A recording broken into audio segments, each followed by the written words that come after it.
I thought I was just getting my headshots updated, but when the photographer brushed his hand over mine, everything changed. There was something in the way he said tilt your chin, something in his gaze that didn't feel professional anymore. I've done shoots like this before, they're usually quick, stiff, transactional. But this time, the flash of the camera wasn't the only thing making my pulse race. It was supposed to be simple, a few clean, professional headshots, maybe one with a jacket slung over my shoulder for that approachable but successful look. I'd done this before. Every couple of years, I'd book a shoot, walk in, pose, pay, leave. But this time, something about it was different from the moment I stepped into the studio. The place was tucked above a cafe downtown, filled with soft natural light and the kind of minimalist aesthetic that always felt both sterile and perfect for photos.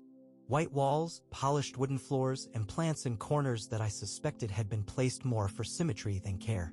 It smelled faintly of coffee and eucalyptus, calm, focused, a space built to be professional.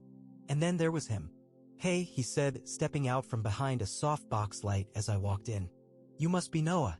He was tall, not intimidatingly so, but with just enough presence to make me notice how confidently he moved. His camera strap hung across his chest, his sleeves were rolled to his elbows, and his eyes were the kind that studied you like they were already framing your shot. His name was Owen.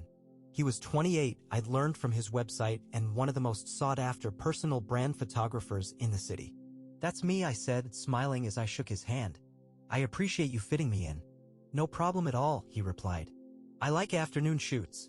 The light's better, and people tend to relax a little more." I chuckled. Relaxing isn't usually my strong suit in front of a camera. He raised an eyebrow. Challenge accepted. Something about the way he said that made my stomach flip, and not from nerves. Just a flicker of something I couldn't place yet. We started simply. He asked me to sit, to shift my shoulders a little, to loosen the tension in my jaw. His voice was smooth, measured, the kind that made it easy to follow direction. He'd occasionally step forward to adjust the collar of my shirt or push a loose curl out of my forehead, all part of the process, I told myself. But every time his fingers brushed my skin, I felt the weight of it linger. "You've got a good posture," he said once, glancing at the screen. "Confident, but not rigid. Must be all those Zoom calls where I pretend I know what I'm doing." He laughed, and it was warm. Real. You'd be surprised how many people say the same thing. We moved through a few more shots. Me standing near the window. Arms folded. One hand in my pocket. He circled slowly, clicking, adjusting the lens, stepping back. At one point, he asked me to lean against the wall with a more relaxed look. "Less CEO, more creative," he said. "I'm a freelancer," I reminded him. He smirked. "Exactly. We need to make you look like the guy who charges double and still gets booked." I grinned. "Now you're speaking my language." Tom slipped away faster than I realized. It didn't feel like a photo shoot. It felt like a conversation told through camera shutters and glances. I caught myself watching the way he worked, how focused he was, how his brow furrowed slightly when he adjusted settings, how he'd occasionally pause just to look at me, head tilted, like he was seeing more than just a face in a frame. After the last shot, he lowered the camera and said, "Let's take a look, see if there's anything we want to reshoot." We sat side by side at a small desk near his laptop, the glow of the screen reflecting in our eyes. As he scrolled through the images, our knees bumped. Neither of us moved. His arm rested near mine, skin warm where it barely touched. Then it happened. He reached to click through the next photo at the same moment I did. Our hands collided, just a light, harmless touch, but the way he paused, the way his fingers didn't move for a second too long, it made something inside me stir. Something I wasn't expecting. He looked at me. I looked back. And in that small moment, in the stillness between mouse clicks and shutter speeds, I knew this was no longer just about photos. Neither of us said anything right away. My fingers were still resting lightly on top of his, the heat between them pulsing far louder than the quiet hum of his computer. It could have been nothing. A simple moment brushed off with a chuckle or a muttered oops. But Owen didn't move. He didn't look away. And neither did I. I pulled my hand back slowly, giving him the space to say something or maybe just to breathe, but the air didn't change. If anything, it got thicker. Like whatever tension had been sitting in the corners of the studio all this time had finally decided to show itself. He clicked once more, scrolling to the next photo, and cleared his throat. "This one's good," he said, voice lower than before. I leaned in, looking at the image. It was good, natural light across my cheek, eyes clear, shoulders relaxed, but the only thing I could really focus on was how close our faces were to each other now. Our knees still touched. His arm was just behind mine, warm, steady. He turned his head slightly and caught me looking at him instead of the photo. "You okay?" he asked. "Yeah," I said, quieter than I meant. "Are you?" He smiled, but it didn't reach his eyes. It was the kind of smile that said he was thinking about something he didn't want to admit yet. "Yeah," he replied, and the space between us didn't shrink or stretch. It just held. "I guess," I said slowly, "this shoot turned out a little different than I expected." His lips curved again, and this time it was real. Different can be good. There was a pause, and then he stood suddenly, walking back toward the main part of the studio, fiddling with the lens cap, adjusting a light that didn't need adjusting. I watched him move, trying to figure out what he was thinking, but he didn't look rattled. If anything, he looked curious. Like the way someone looks when they're trying not to step into something they've already decided they want. "I usually don't do this," he said, still not facing me. "Do what?" I asked, already knowing. He turned, finally, and leaned back against one of the tall rolling backdrops. "Feel a vibe. With a client. It's not professional." I stood too, slowly, unsure if I was about to walk away or take another step toward him. Hey, thanks for watching until this point. Please leave a comment if you're enjoying the video. It really helps us grow the channel and reach more people. And hey, thank you very much. Let's get back to story. "I don't think it's about professionalism anymore," I said. "We're done with the shoot, aren't we?" Owen tilted his head, studying me again. "You always this bold?" "Not usually," I admitted. "But you kind of bring it out." He chuckled, a soft sound in the quiet room. "That's dangerous." I moved closer. Not dramatically. Just a few steps. Until I was in front of him again. "I don't think I imagined it," I said. "Back there. When we touched.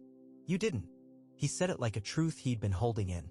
The silence between us stretched again, not awkward, but dense, like the moment before something important happens.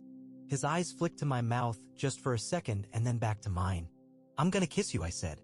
"I know," he replied.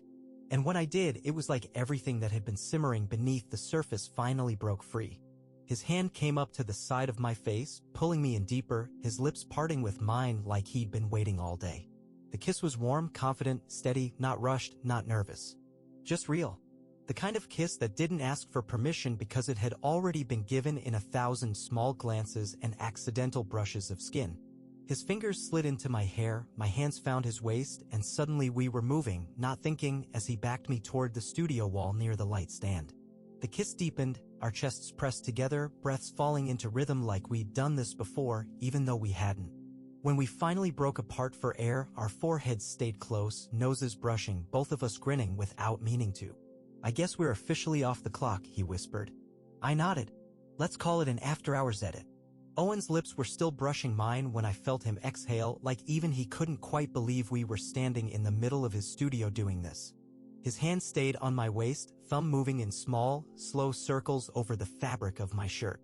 Every little touch was careful but full of intention, like he wasn't trying to rush, but he also wasn't letting me go. I'd been kissed before. I'd been touched before. But something about this was different. There was no noise in my head, no wondering where it would go. I already knew I didn't want it to stop. He kissed me again, softer this time, like a punctuation mark, not a question, but an answer. Then he pulled back just enough to look at me. "You want this?" he asked quietly. I nodded, my voice caught somewhere between yes and already. "Yeah." With that, he took my hand and led me deeper into the studio. Past the main lighting setup, toward the far wall where a long velvet curtain separated the open space from a little private nook I hadn't noticed before. There was a small couch there, a stool, shelves filled with camera gear, and a tall mirror leaning slightly against the corner, clearly more for the subject than the photographer, but now it felt like it had been waiting for this moment. The curtain closed behind us with a soft sweep. The world outside disappeared.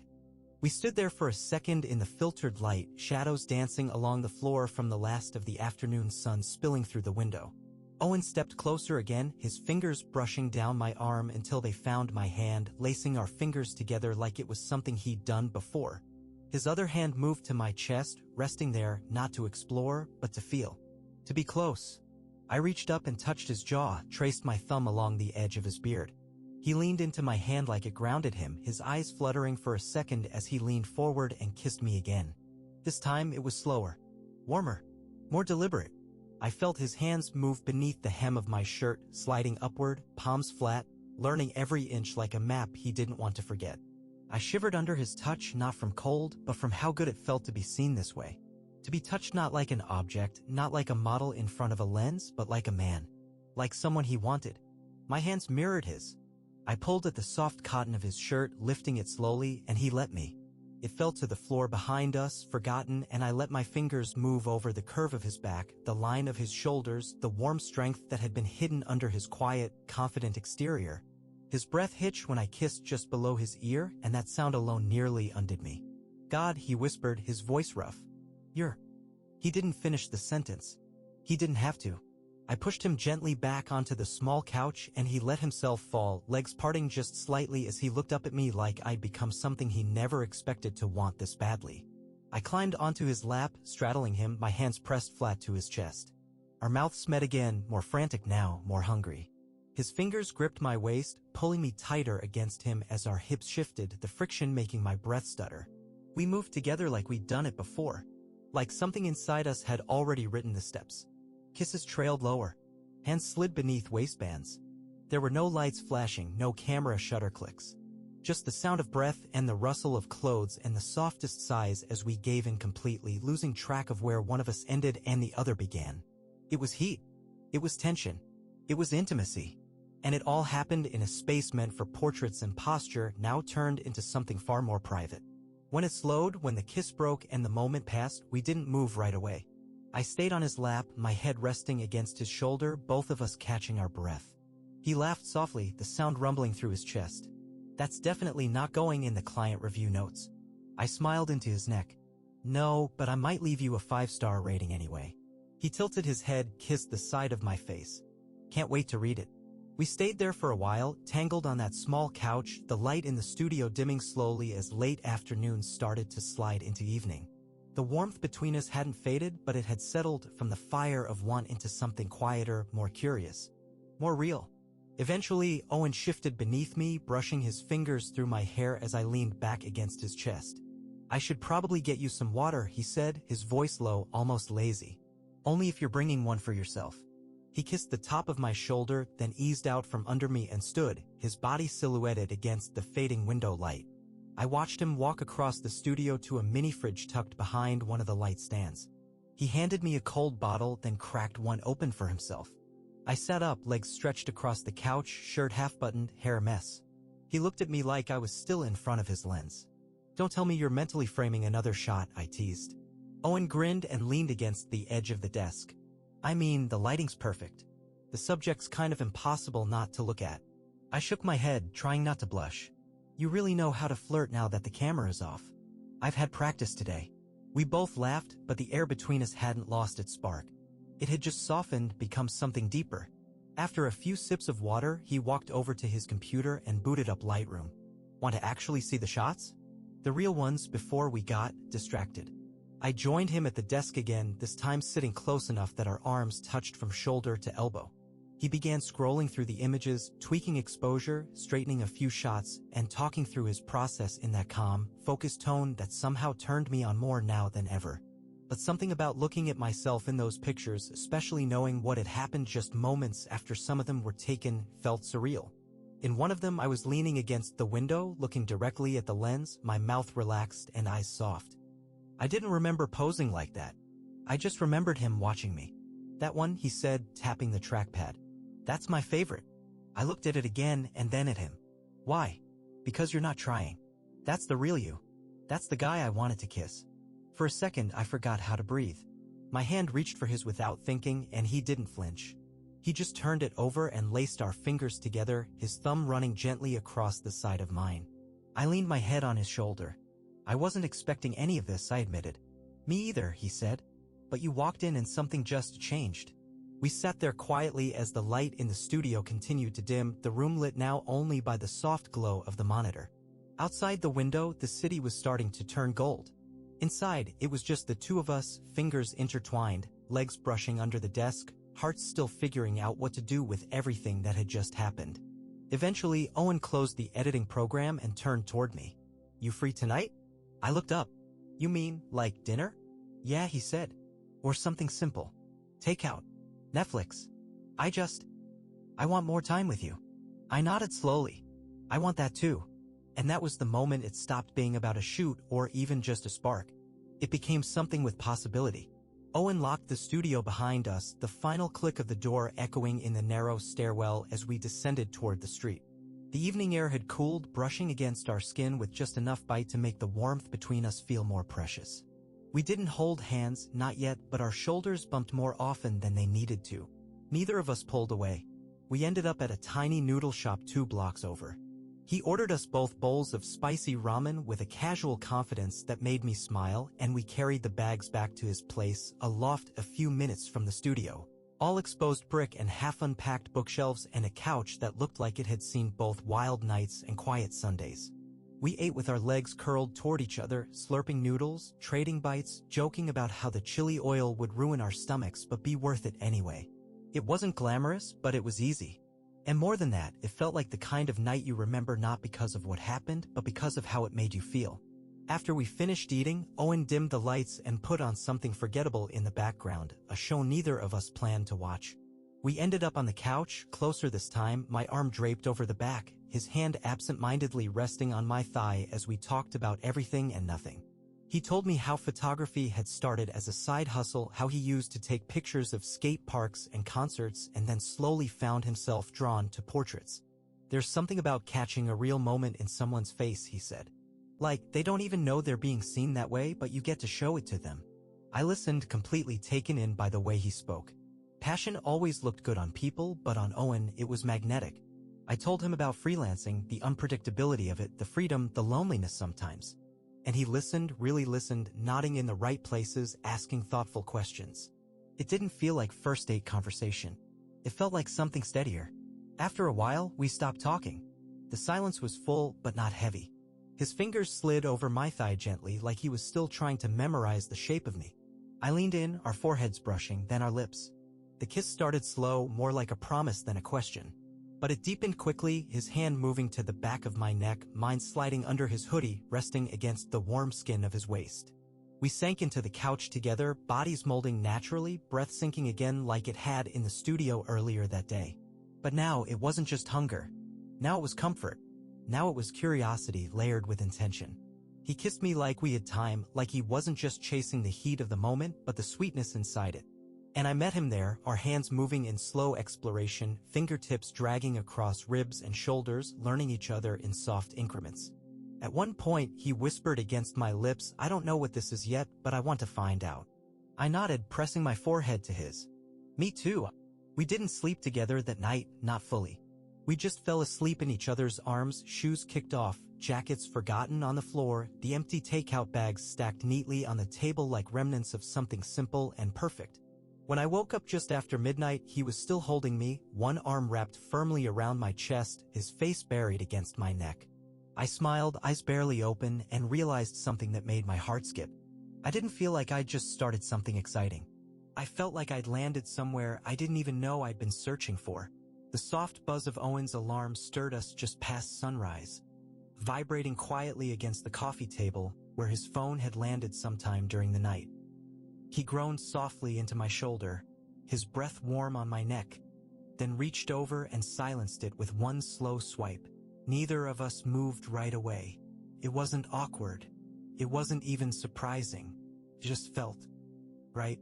When he finally pulled back to look at me, his eyes were still sleepy, but the curve of his mouth said everything he didn't. "Good morning," he whispered. "Definitely better than yesterday morning," I said, smiling into the light. He leaned in, kissed me slowly. No urgency, no agenda, just a touch that said stay. I kissed him back, letting my fingers trail lazily across his bare arm. And for a moment we just lay there, folded into the quiet of a day we hadn't planned for. Eventually we got up and moved around the apartment like we'd done it before. He made coffee.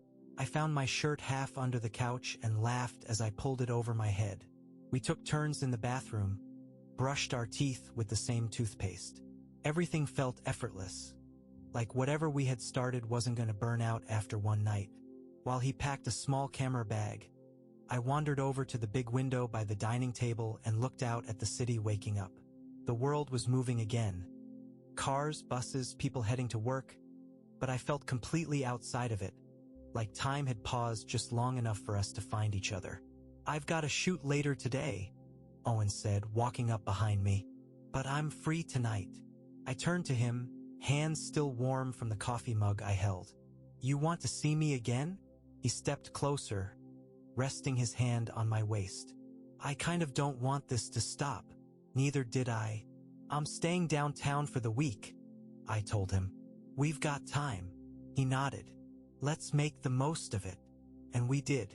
The next few days passed in the kind of slow, golden rhythm that only happens when you're with someone who makes everything feel effortless.